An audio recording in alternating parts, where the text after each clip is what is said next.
Hey, shit, yeah. It's your boy MINDFRAME coming out from Memphis, Tennessee, man. Here live on Industry's Most Wanted with the homie in Tampa Mystery, man. We going live, man. Y'all tune in and tap in, man. Thank God I'm frame.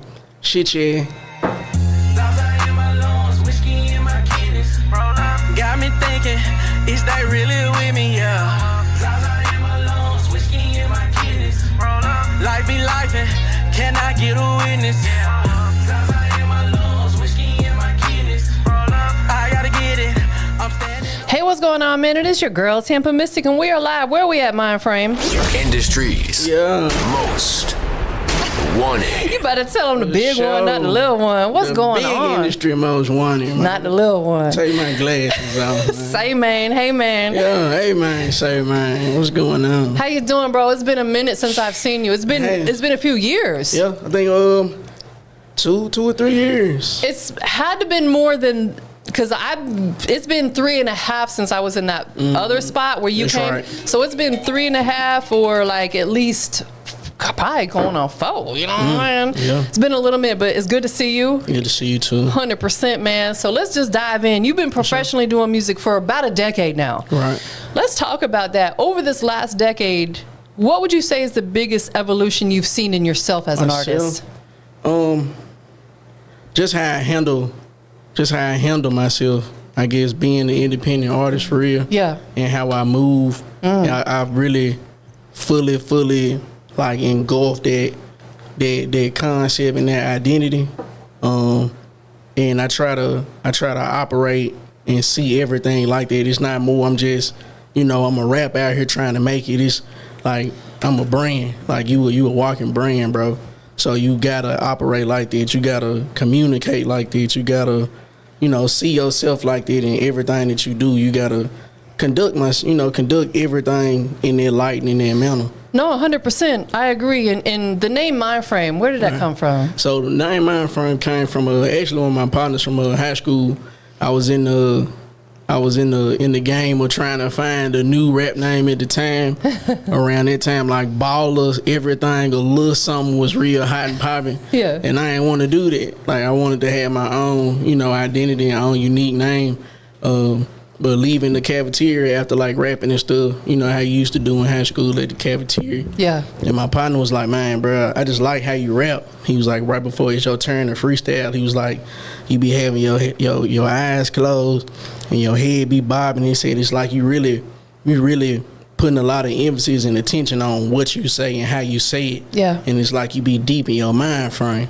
And it's like soon as he said it, the same you just did, it's exactly what we did to each other. Like, that's it. And I've been MINDFRAME ever since. And I feel like everybody has their own way of expressing themselves when they're deep in thought. Like you said, you kind of close your eyes. For me, I blink a lot. I notice it sometimes when I'm talking and I see myself on camera, I'm like, blink, blink, blink. And it's like, because I'm heavy in thought and I'm just thinking about the next thing. For you, it's closing your eyes. And I feel like we all got to find what works for us. For sure. So that was the perfect name. Yeah. Perfect name. So thank you for your service. You're an Army veteran. For sure, for sure. Thank you so much for your support. Absolutely. How long were you in the military? I did 13 years. Wow. That's a long time. Yeah. That is a long time. What was your job in the military? I was my MOS was 88 Mike. This is a heavy transport operator. So all like large up armored vehicles, stuff like that, all the way down to a Humvee. I pretty much can drive it or have drove it. So that is super, super dope. Yeah. Where did you spend majority of your time when you were in the military? Well, I was National Guard. Okay. But I did, deploy, and everything like that. But majority of my time, my units were here, not here, but in Tennessee. Yeah. But we would, like I said, I'm 88 Mike, so we on convoy missions like all over the state and a lot of other places too at the same time. But that's basically what I was doing overseas as well too, was running convoy missions, taking passengers, high elite people, to and from, and items and everything, from super airports. Detailed. Yeah. Anything about your time in the military that you would change, or would you leave everything exactly as is? I'm in this space of no regrets and no change and stuff. So whatever happened how it was supposed to happen for a reason. Understood. So probably not. Yeah. And I also wouldn't have elevated myself, you know, to where I am today. Yeah. If you know, if it wasn't for the military, you know, and me, you know, taking advantage of, you know, all the good from it and instilling it into myself and my music career, to really, and then getting out and separating to, you know, take everything from that and introducing and incorporating into that. Absolutely, because when you come back into that civilian life, you're a totally different person. For sure. Like I seen that in my son when he got out. I'm like, that is not the same young man that I sent into. Well, he sent himself. He went to the military on his own. But you get what I'm saying. Teaches you a lot of straight out of high school. Structured. Yeah, he did as well. 30 days literally out of high school. Boom, went straight in. I was a month and a half right out of high school. Very similar stories. Yep. That is super dope, man. Your overall experience in the military was a good one, though? For the most part. Yeah. A lot of folks ask me, like, do you miss it? I mean, I miss more so, like, the camaraderie, like the people, and a lot of bonds and stuff I've made it, and things that we've experienced and overcame. More than anything, it's just, you know, bonds that, you know, only a select few people know what I'm talking about, you know. Yeah. That you'll be able to experience for real with somebody, you know, and that's probably what I take the most from it for real. Yeah, because you go through a lot with them people. Right. You know, and you know, as you should, the military sets you up. You know, my son has used his GI Bill to go to school, you know, like, and I feel like, you know, you earned that. For sure. It's a good tool. I'm not saying I didn't have, you know, my life figured out, you know, once I graduated high school. I was supposed to be, you know, on a track scholarship, you know, but they reneged on it literally 2 weeks after I graduated high school. So that's why I ended up pivoting and going to the military so I can pay for school, because any other way I wasn't going to be able to. What did you run? I ran 200, 400, both relays and long jump. That's you and my son ran track too. You know what I'm saying? That is insane. So y'all two have very similar paths. What's up? Shout out to him, man. Absolutely, definitely. So growing up in Memphis, you're now based in Nashville. You know, Tennessee as a whole is just a beautiful state. For sure. Do you feel like both cities kind of shaped the sound and storytelling that we hear in your music? I would say for sure Memphis. Yeah. You know, because it's my hometown, and I've, you know, spent majority of my life there. And you know, frequently and currently, you know, constantly back and forth there. Yeah. Because 99% of my family still lives there, so I'm always in the city anyway. Yeah. But I can't really pinpoint it down to just Memphis or Nashville artists that, you know, added to my sound. Definitely like Memphis legends and greats like 3-6, Project Pat, Player Fly, excuse me, most definitely. A-Ball, MJG, Dolph, even got it too early on. And then me just being me and the influence I had from my family and just from the city and the whole state of Tennessee is like, you know, a real big blues and soul music movement. So yeah, I'm talking about a young age. Like I'm huge fan of like Sam Cooke, Muddy Waters, Johnny Taylor, B.B. King, just stuff like that. And that's what I really grew and gravitated to first before really even rap. Yeah. Seriously, for real, because, you know, back then your parents and stuff, that's all they listened to. They didn't want you had to listen to what they listened to, number one, and then they didn't really want you know, listening to certain stuff. Right. So, and then, you know, kids nowadays, they can pick, you know, what radio station or whatever they want to listen to now. Back then, like whatever grandma, mama, or daddy got on that radio, that's what you listening to. Nah, facts. So times have changed. You know, for sure. So that really where it came from for me. And then my oldest brother and like my one of my like favorite first cousins, like they kind of is the ones who like did me in like the rap and hip hop for real. Yeah. And that's what he would, you know, my oldest brother would put me on like DMX, Outkast, UGK. My other cousin, she would put me on like, you know, at that time was, you know, the Hot Boys, Master P, No Limit, just people like that. And then once I soaked all that up and then really just had a super love for music as a whole, I just started to expand and find my own, taste in it.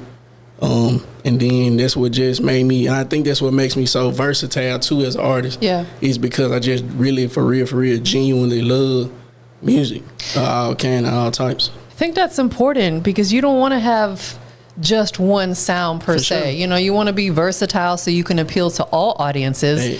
So you blend like Southern rap with blues and R&B. How intentional is that fusion, and where does the influence, does it come from like all the different places that you've been, the sounds that you've heard, other artists, but are you real intentional with that fusion? I would say all the above, and very, very intentional. But not intentional. It's more of a subconscious thing. Understood. It's just in me, and it's just how I like to express myself creatively as well too. So it just depends on my mood. I'm not really trying to make this type of song. Let me look for this type of. No, it's hey, this sounds cool on this, but hey, maybe I should channel a little bit more of this on this and see how that blends and how that meshes well together. Makes sense.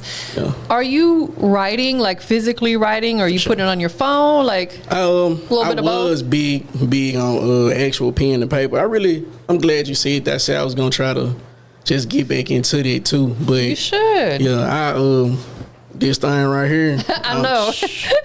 You go to my notes on here, it's thousands of talk to text. Yep, yeah, all the above. I get it. Like I type it and then leave a voice message, like the cadence of it, so I never forget all the above. So you got to have like that stencil per se, because whatever, like you said, the cadence or the melody that you're thinking in your head, you're gonna forget it tomorrow.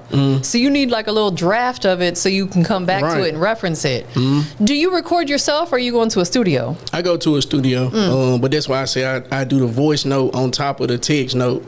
So when I am in the studio, or when I finally do come across a beat or something that I have in mind, or I need something to see if it'll fit, then I'll be like, okay, hold up, hey, this fit. Yes. So, and then just punch certain stuff. Some is like 3 or 4, some be whole songs, some just be hooks.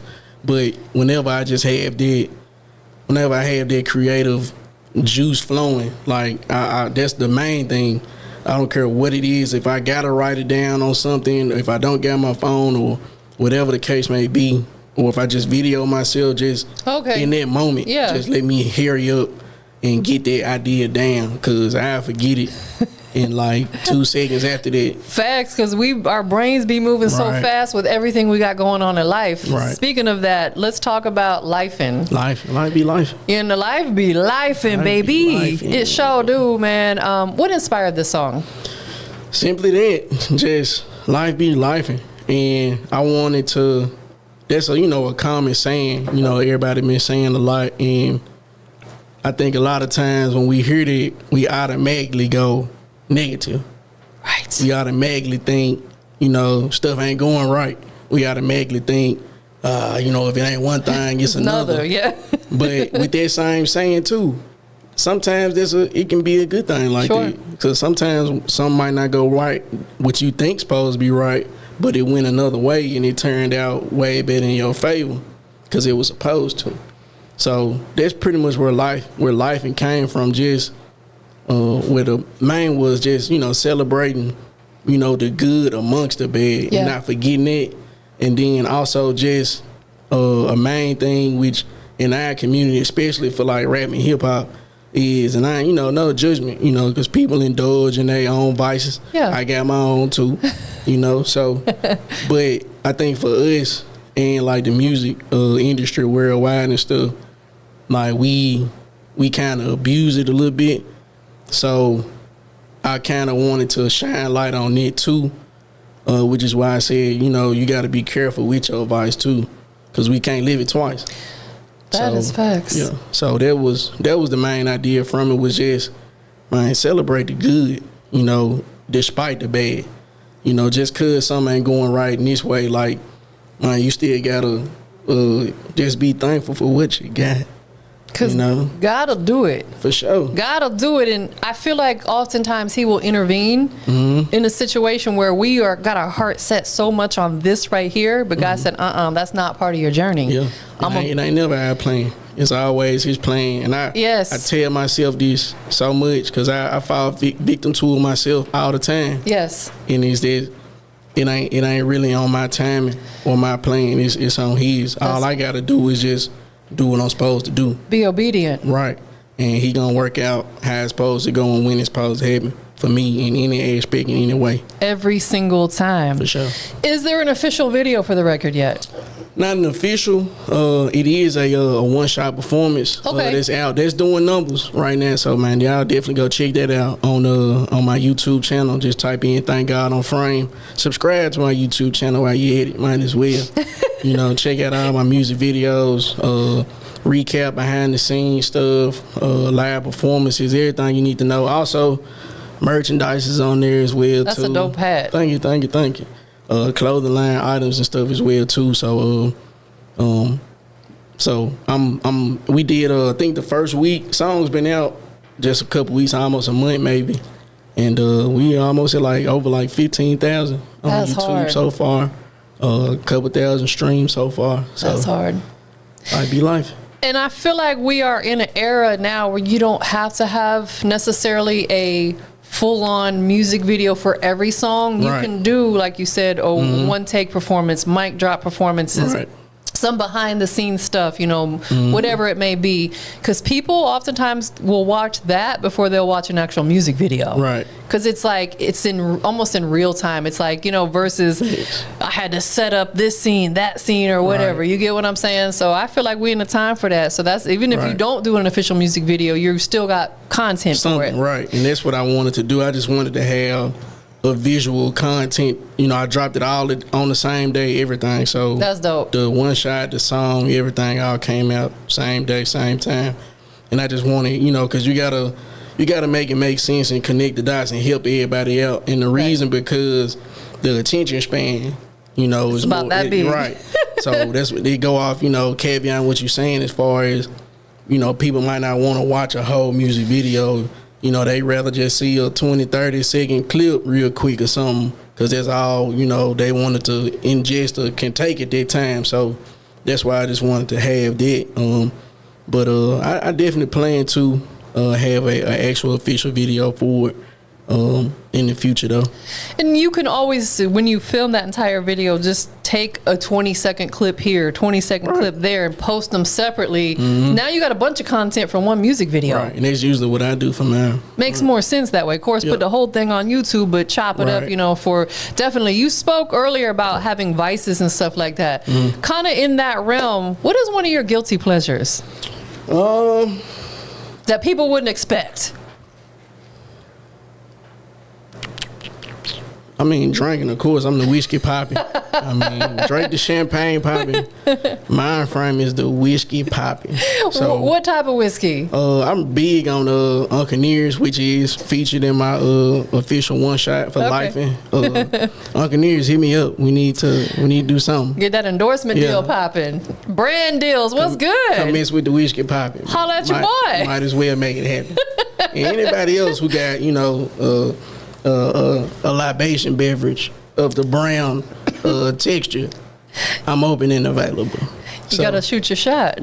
Hey, if I don't do it, ain't nobody else gonna do it. So a little sippy sip. Yeah, a little sippy sip, a little smoky smoke. Yeah. Nothing wrong with that. Right. Get your mind right. It's just all in control and moderation. Just like in everything too. Man, my dad has told me that my entire life. He said everything is in moderation, because sometimes even a good thing you can overdo it. Too much of a good thing is bad for you. Exactly, 100%. So it's like we got to do everything in moderation. For sure. So one more time crossed over 1 million views. Man, first and foremost, congratulations. Thank you. Major milestone. How did that make you react when you seen it hit that point of 1 million plus?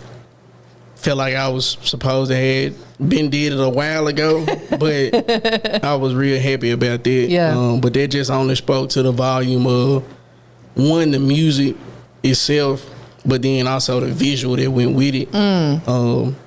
And shout out to everyone that was a part of it, man. That was probably the most funniest video I ever shot, minus A Man Say Man that I did. Excuse me, but it was a great feeling. It was a great feeling to hit that milestone, especially being an independent artist and not really having that extreme, push or main resource that a lot of other people get, mainstream wise, or somebody with a bigger team or something. To me, it was just just something I can really wear as a badge of honor, for real. Like, I was real proud and happy about that. Should be proud, because that right there just shows your hard work, your dedication. Did you present yourself with any kind of plaque or award for that? No. You should. Like, I should, yeah. I see a lot of people do that. I'm trying to get YouTube to present it for me, because that's why I'm trying to. This is all I've gotten from YouTube so far. They gave me this right here, but I need. It's super dope, but I need the plaque. Right now, for sure, I need it. Them subscribers gotta be up there. That's what I'm trying. I think you get your first one at like 100,000 maybe subscribers, and that's, let's be honest, that's difficult to do. For sure, it's hard. As many people that let me look at this camera over here.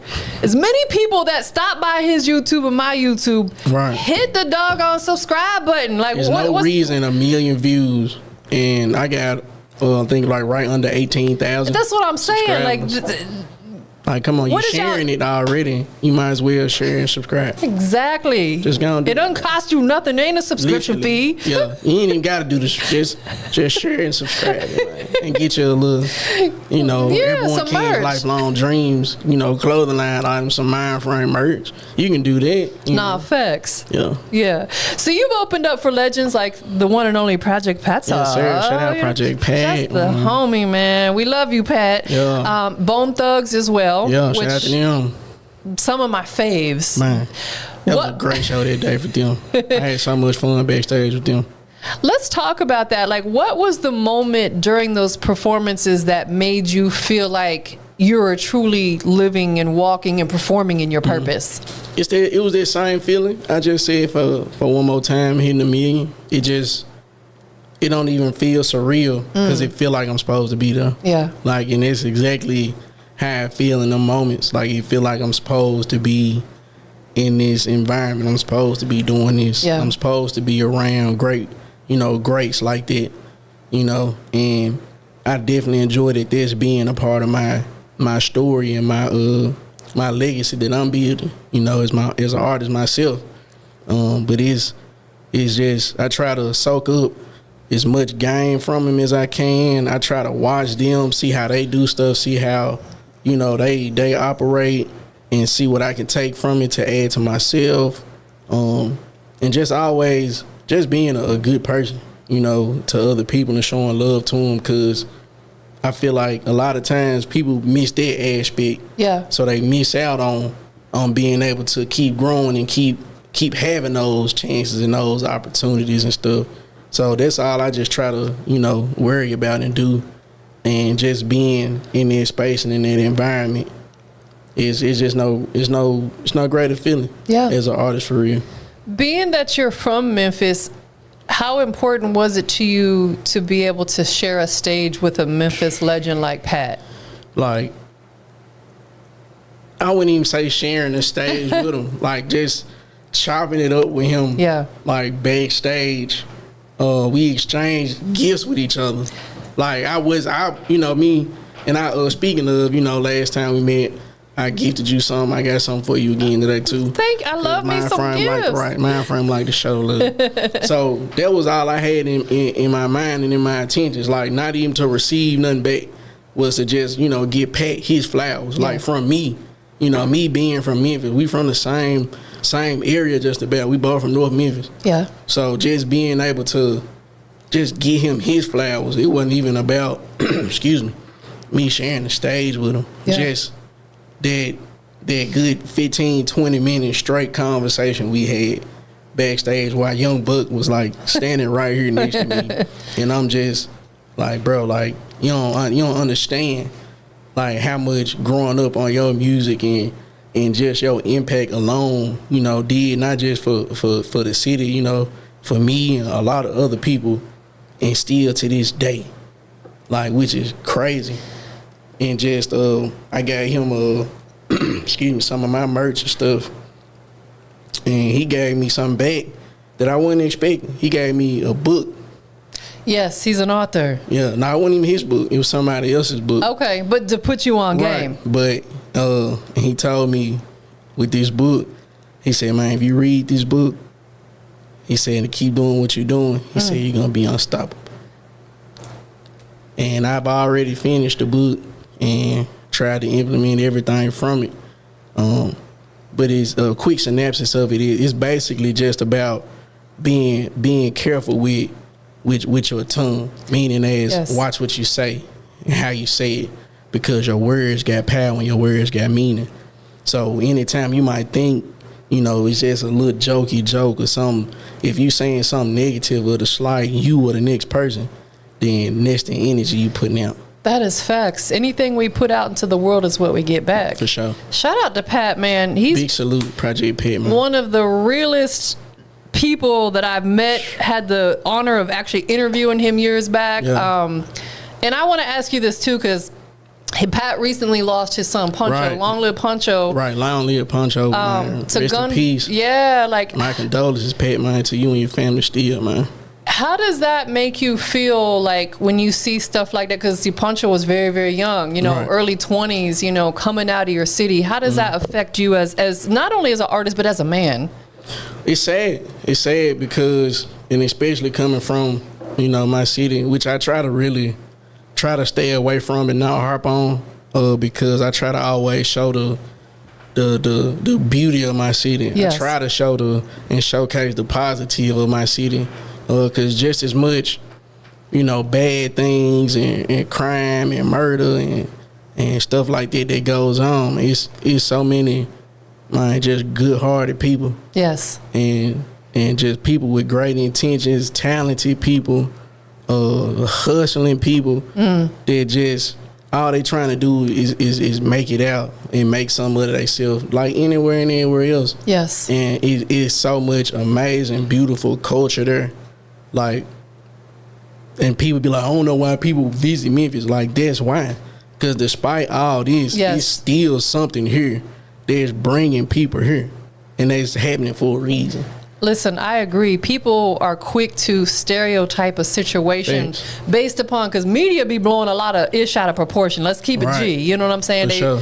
Don't believe everything that you see some of these blogs and stuff posting. Right. You know, I feel like you need to go there and see for yourself, because let's be honest, historically, Memphis has produced so many superstars, and hands down, my opinion, Memphis has one of the dopest sounds, period. For sure. You can't beat it. Like, for sure. And it's still, like I said, it's one of the main sounds that's been generating since the late 80s, early 90s. Yes. And it's still being incorporated in 2025 right now.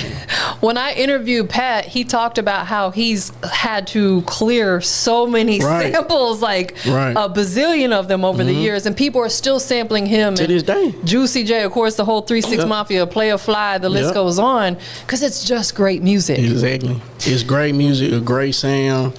It's exactly what I was talking about. It's just something from the soil out there. It's just something so soulful about it, but it's something that make you like grit your teeth and smirk your face. I know that's right. At the same time, but it's also something that make you want to let your chair back and just ride and pick up a little fine something.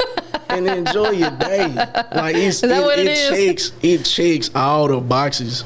Like, how can you not like it? Nah, I agree, 100%. So you've talked about your merch, ABKLLD. What does that stand for? It stands for Airborne Kings, Lifelong Dreams. And that just stems from, my brand. And it just stems from I feel like any and everybody, excuse me, I'm sorry, y'all, my allergies, sinuses. Mine are terrible kicking too. me right now, but I feel like everybody in their own right and in their own light is born royalty. Yeah, like I feel like everybody here walking on this earth, you know, is born a king and a queen, but you just gotta tap into that royalty mindset yourself.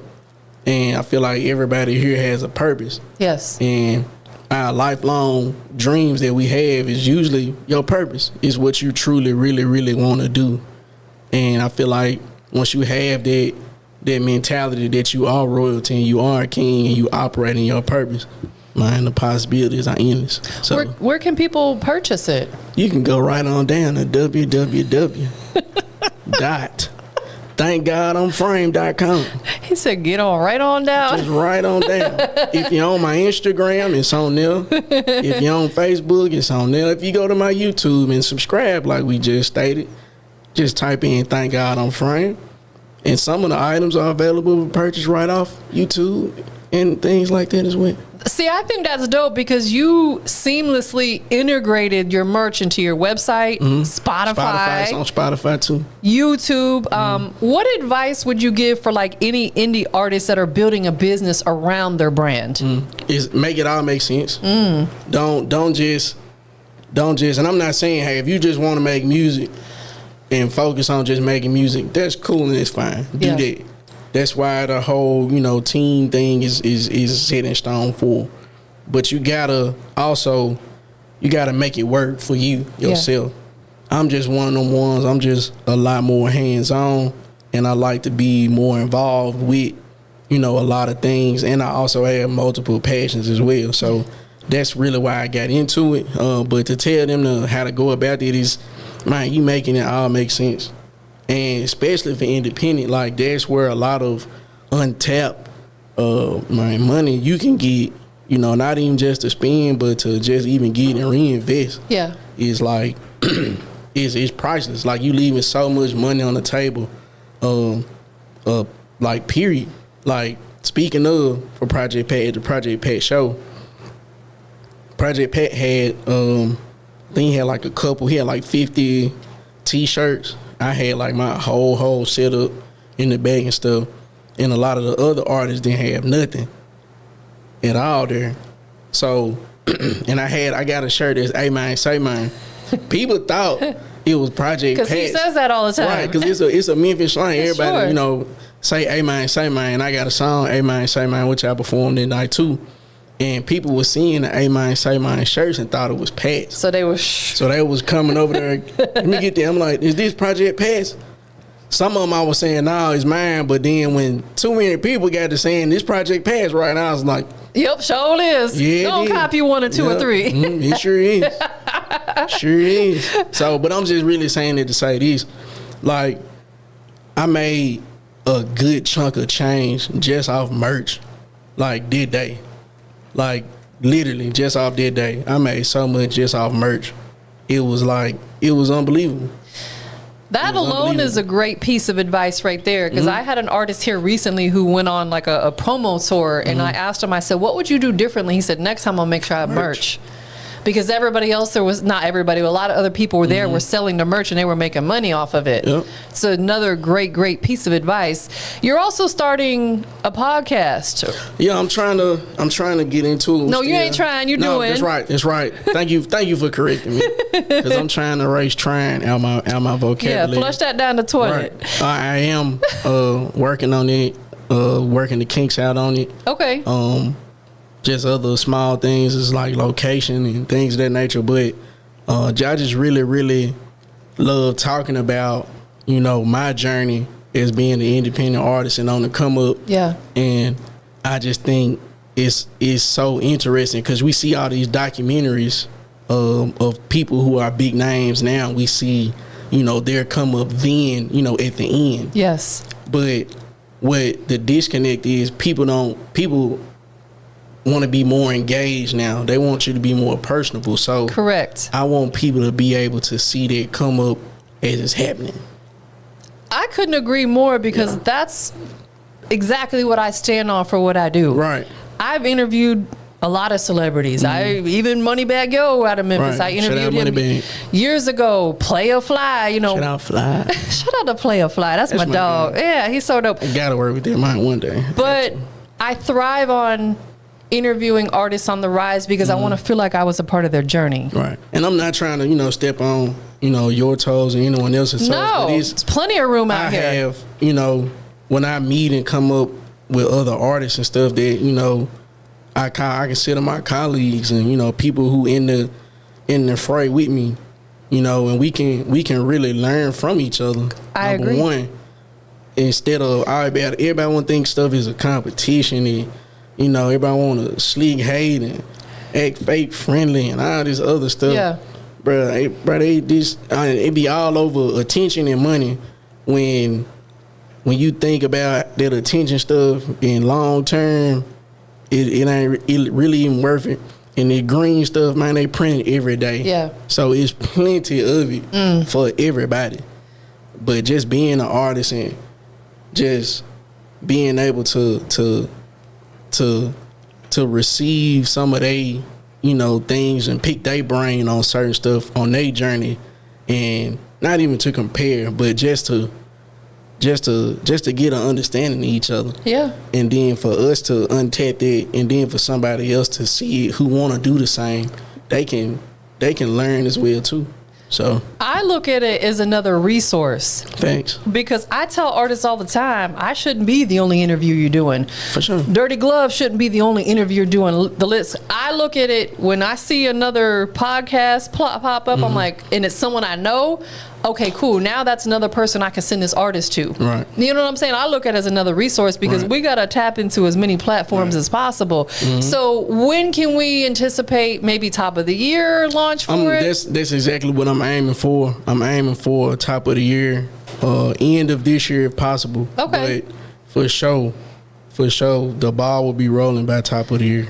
And you're also in film acting as well. Yeah, I just finished wrapping up my first acting in my first short film. Okay, a couple congrats. months ago. And it's, man, I'm excited about it. I could tell. I'm really excited about it. My first time, I'm already a character, but just being able to be somebody else on camera and try to bring that character to life is like another dream or passion, man, I always wanted to do. And I'm just really in that mode of I'm trying to check boxes, and accomplish my goals and tie everything together and make it make sense. So it's a short film. When is the release for this one? That'll be end of this year.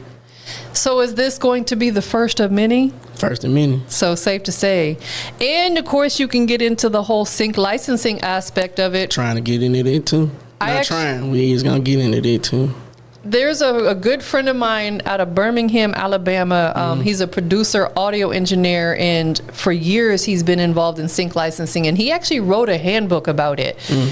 Very inexpensive. It's available. He can send it in PDF format. It might be something, you look into, because he breaks down how, because a lot of people don't understand how to get involved and see. They know it exists, but how do I get involved? So I'll put you on game with that. Sure. Yeah, I've been to some sync licensing like sit and learns and mixers and things of that nature. So just been networking with a lot of folks and trying to learn and stuff as well. But I definitely take all resources, all information I can get. I don't turn nothing down to learn how to, expand MINDFRAME or learn something new and definitely make some money. So knowledge is power. For sure it is. There's another guy out here in Atlanta. His name is Oren Major, and he is a sync licensing music supervisor. And he's always posting that he's looking for music for. He's done Netflix, he's done Disney, NBA 2K. Okay. I'll make sure I give you his Instagram as well, because when he's getting ready to scout for it, he'll post, "Hey, I need something for NBA 2K. Submit your song." But it's got to be unreleased music though. Unreleased? Yes. I got plenty of that too. Yep. So if you have something you feel like that might work in that NBA 2K game, boom, you're going to send it over. And then he does the reviews live on TikTok, so in real time, this is who I'm selecting for it. That's what's up. So definitely, if someone's just discovering MINDFRAME for the first time, what's the first song they should go listen to in your catalog to understand your story? That's a good question. I don't know. I feel like that's a hard question. Because it's a lot, right? Because I do have a nice catalog, but like we was touching on earlier, like it's so many aspects to MINDFRAME to fully understand or grasp them. Like it's hard. Yeah. It's really, really hard to do that on like one song. It would really have to be a whole like EP or something, because I try to show that versatility in my you know, projects together. Like, cause for instance, like Out of Sight, Out of Mind has Look at Me Now, has Lay You Down, has One More Time. I mean, not One More Time. It'll Never Last and stuff like that. So it's just really a lot of layers to it. But if I had to pick one,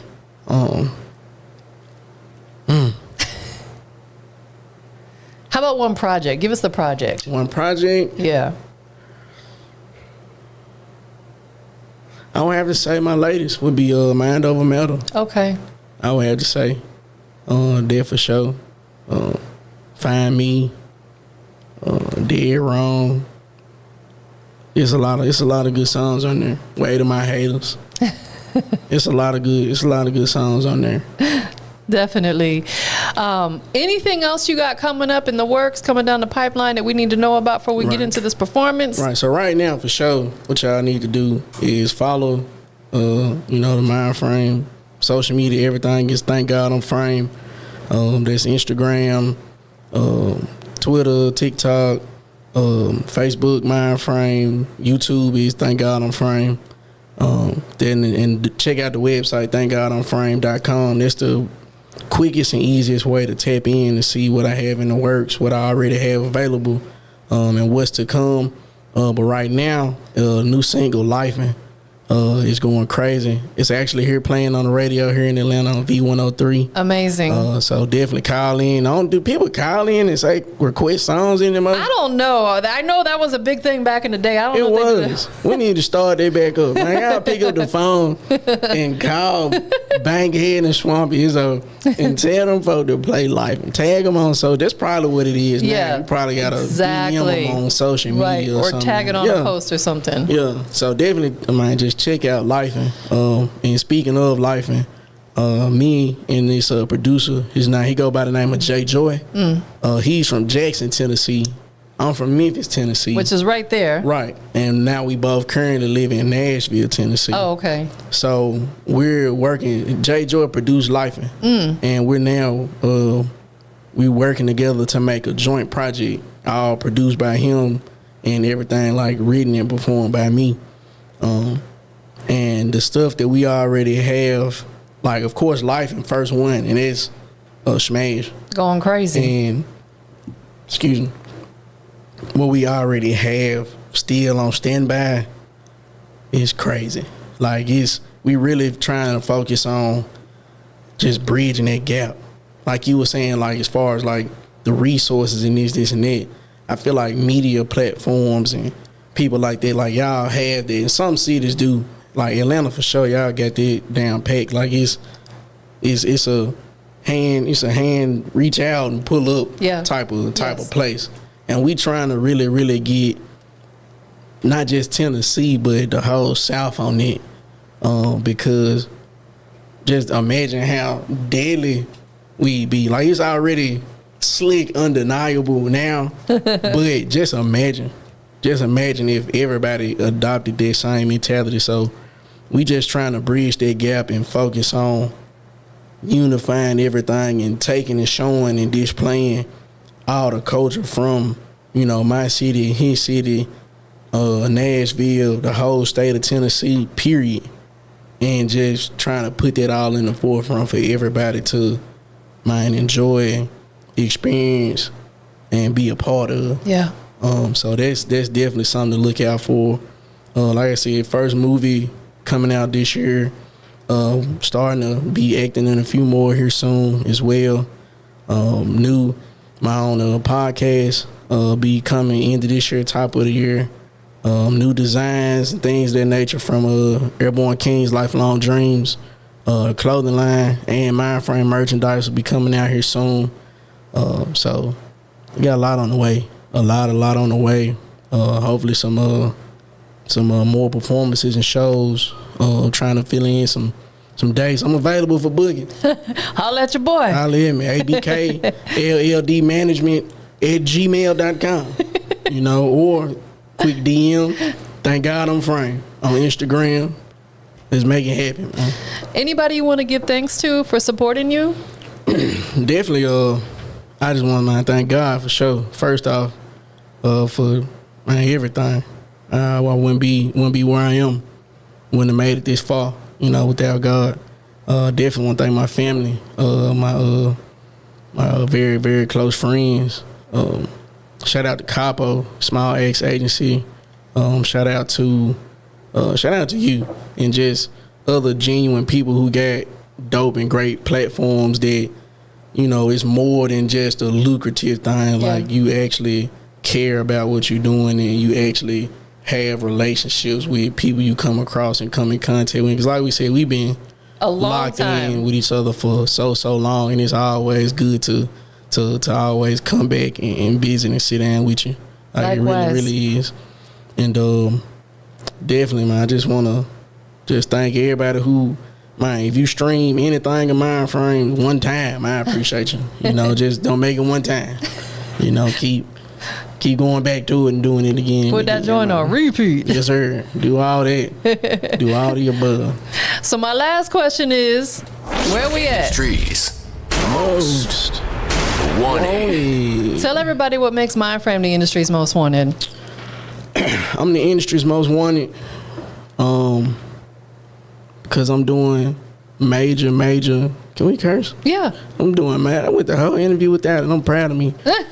I'm doing major independent shit in the industry right now. People might not think that. I think that. So, and that's all that matters. But I got it all together. I'm polished, full total package. Why would you not? Straight like Why would you not?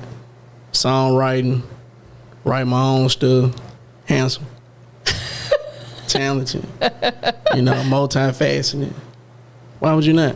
Why would you not want frame in the industry? Or would I not be most wanted? So I think that's it. I think that's it right there. Everything tied together. It's a one-stop shop, literally. Most artists might be your favorite artist, ain't even got no website where you can get their merch from. So that speak volumes right there to me, for sure. So yeah, that's why. Straight like that. Thank you for being here today. Thank you for having me. Appreciate you. For sure. Boom. We out of here, y'all.